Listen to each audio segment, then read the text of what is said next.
Jennifer Zamparelli. Weekday morning from 9 on 2FM. I'm joined now by a woman who has 17 million likes on TikTok alone, impressing her global audience. Just with her observations on the contrasts and cultural clashes of being, she's half Irish and half Arab. I have a little clip here. Have a little listen to her. This is how excited she gets when she gets a package of Irish gifts. Check this out. We have family visiting from Ireland at the moment here in Australia. And here are the staples that they brought back for me. First up, we have your RTE'S or your King's crisps. Cheese and onion, let me know which one you think is better. Next up, we have my favourite tea. Barry's or Lion's tea. Personally, I think I prefer the Barry's. And just in time for Christmas, we have a cushion that reads Christmas in Irish. And of course, we have the serviettes that read God be with you, also in Irish. I love the music she picked for under that as well. Very good. She's known as the Celtic Arab online, but in real life, she's known as Bernadette, and she's on the line. Good morning, Bernadette. How are you? Good morning. I'm good, thank you. How are you? I'm not too bad. I was really looking forward to chatting to you this morning. There's a lot going on in your world. First of all, where in the world are you? Where are you right now? I'm in Australia. Okay. And can you tell us a bit about your background and where the Celtic side comes in? So my father is actually Irish, born and raised in Kildare, actually. Lovely. Okay. Yeah, and my mother, her family is from Palestine, but I'm born in Australia. So both my parents, their families are migrants, and then they met in Australia, got married, and had me. Oh, amazing. Well, listen, I have to ask you, was it ever confusing growing up? I mean, juggling the more, let's say, conservative Arab side with the perhaps more liberal Irish side. It really was. I reckon you could liken it to something like two opposing sides of politics that are trying to govern together. Because on one side, you've got the more conservative side, let's put it, my Arab side. And then on the other side, you've got what I like to view as the more progressive side in almost every sense of the word, which would be my Irish side. So when they come together, they really do clash a lot. Yeah, and did that instigate you to set up your social media accounts and the reason it's become such a huge success? I mean, just to give people an idea, what kind of stuff do you post online? So they're not the reason I started. I actually, like a lot of people, I started. It was COVID and we were bored. And you were bored, like, yeah. Yeah, and I was like, why not? Let's give this a shot. And one thing led to another. And in terms of what I post, I guess the main thing that I post would be a lot of cultural skits, like whether it be educational or humor. And then after that, I probably talk a lot about mental health, and particularly in relation to my own personal story. And then of late, I've started to talk a lot about modest fashion as well, and even at times about a little bit about my religion. Okay, which is interesting because we were speaking about religion on the show earlier this week. And I know it's something you talk about in your content quite a bit. You said in a recent video that it's okay to have a relationship with God. Would you be quite open about your religion? I'm quite open about my religion online. I think mainly because online made me realize how much people don't know about my own background when it comes to religion and culture when you put the two together. So I kind of use my platforms as an opportunity to be a little bit educational in that regard. And you said your dad was born in Kildare. Have you been to Ireland? I have, yes. I Woo! was there a few Christmases ago for about almost a month, and my dad showed me around, showed me where he grew up and where we're originally from, and it was amazing. A month is a long time to be on holiday in Ireland. Yeah, I was, because I'd actually moved to England at the time as a teacher working, so my dad took me over for the Christmas break. And a teacher, so is that your day job, or is this a little side hustle, the social media thing, or is it now your full-time gig? What's the crack? So I'm a full-time teacher. I used to work in schools for several years, and then now I run my own tutoring business. I tutor English and piano, and then social media is just a side hustle. Okay. And who is your audience on social media? Do you know? Is it more Irish people? Is it people with Arab backgrounds? Do you know who's looking at your content?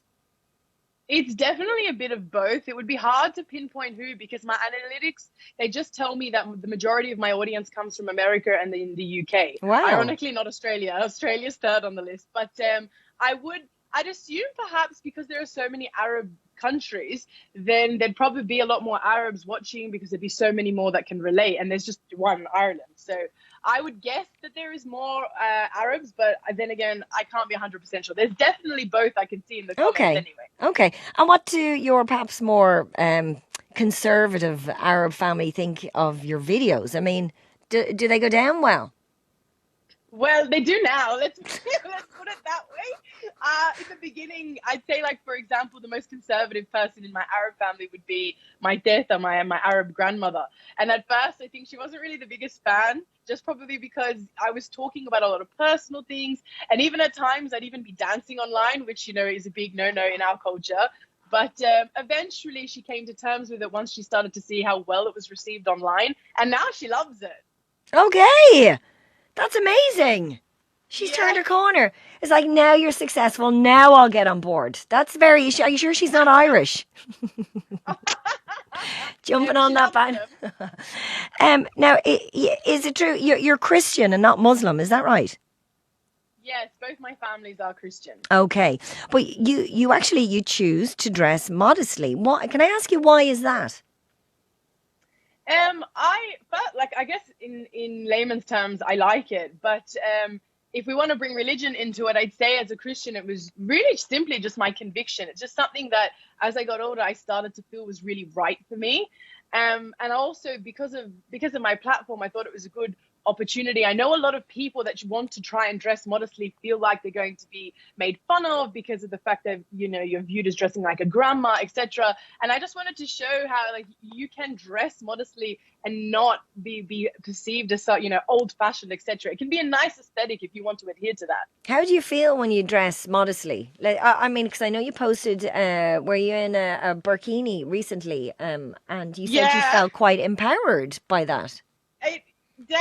Definitely so empowered. I think I hated. I'm not.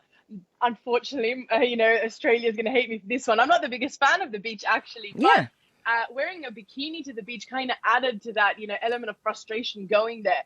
And this bikini gives me this level of comfort, and it just helps me enjoy it so much more. I love it. It makes me feel so good.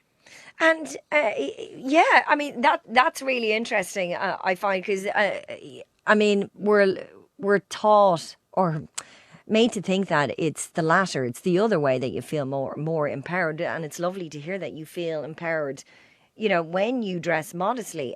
Do people treat you different when you dress like that, do you think?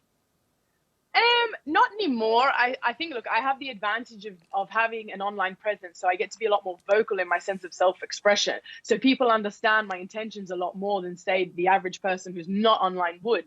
But at first, yes, I definitely got a lot of the comments from people saying, you know, you're dressing too old for your age, or even, which was quite interesting to me, you know, you're Christian, you don't need to dress modestly, which makes no sense at all. And now the more I've done it and the more I've explored it online, people have really come to terms with it a lot more and actually enjoy it for me. Yeah. So it's become quite a positive thing now, actually. Well, that's great. That's great to hear. I'm really intrigued by what you did for your 30th birthday. You had a funeral for your 20s. Yeah. What did you do? So it was the end of my 20s, and I know a lot of people struggle, and I'll be lying if I said that I didn't go through that, you know, momentary phase myself to transition from, you know, being in your 20s into your 30s. And I guess the idea was to try and go out with a bang, so to speak, you know, go out in style. And literally, I just wanted to use it as an excuse to make iconic memories with my friends. So I got a professional photographer, and I love the color green. I got all my friends to dress up in a black and green theme in this old time aesthetic hotel. Two things I love, and I just made some really good memories rather than spending all the money on alcohol and food, and it'd be over in 24 hours. Now I had these really, like, for me, iconic photos that I'll have for the rest of my life. What do you miss about being in your 20s? If you asked me this question, you know, maybe 6 months ago, I'd probably tell you a lot of things that were just the stereotypical perception of being in your 20s. But now, 6 months later, when you're actually asking me, I don't miss anything. I don't. Nah, I it thought I gets would, better. but I really don't. It gets better, and you've got it together. You know what you're doing. Bernadette, it's so lovely to chat to you. Where can people go and check out your stuff if they want to follow you online? My username, I'm on most forms of social media, is Bernadette.k, but it's a Bernadette with a 3 at the start, so B3. Okay, it's as simple as that. Next time you're in Ireland, make sure you come and say hello to us. It's been lovely to chat to you, and I wish you every success, okay? Oh, thank you so much. I look forward to it. I hope so. Absolutely. Bye, Bernadette, and happy Christmas. Thank you so much. Bye. Jennifer Zamparelli Weekday morning from 9. on 2FM.